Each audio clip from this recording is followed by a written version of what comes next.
One TV Patrol. Usamis Sangguniang Kabataan Federation mutabang og kampanya sa pagpananom og utanon.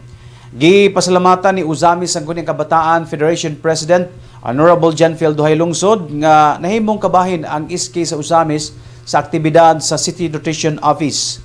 Matud pa niyang pinaagi sa maong programa, mas mapresko o mas mapalapad pa ang mindset o kahibalo sa sektor sa mga kabatanunan kung unsa kamahinungdanon ang pagpananom labi na sa mga utanon diha sa Tugkaran. Nadapit si Konsehal Janfiel Duhay Lungsod sa maong aktibidad gumikan kay ang mga iski member sa syudad maoy partisipante sa poster and slogan making contest din ang pagpananom og pagkaon og mga utanon maoy tema sa ilang idibuho o i-draw sa poster og slogan making. Sa iyang pagtambong sa aktibidad sa City Nutrition Office, may labot ang extension activities sa National Nutrition Month 2025 nitong Hulyo.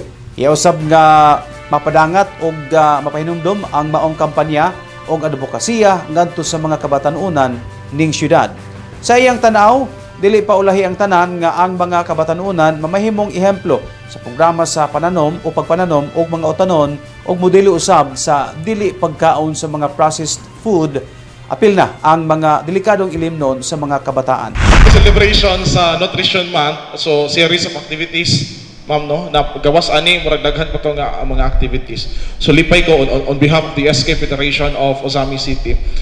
We are so happy nga gipasugdahan kini nga aktibidad sa Nutrition Office, of course with the support sa LGU Ozamis headed by Mayor Sam Norman Go Fuentes. Ganaan ni nga mga activity kay sayod man ta nga bulan sa Hulyo is a Nutrition Month kundiin kini nga bulan nga ato gyud ipadayag kung usa ka importante ang pagkaon ug mga utanon, no? So sa kami, no, of course sa mga kabataan dako ako pagtuo og pagsalig nga pinaagi ani nga ilahang paghimo karon og pagdraw sa celebration sa kining Nutrition Month.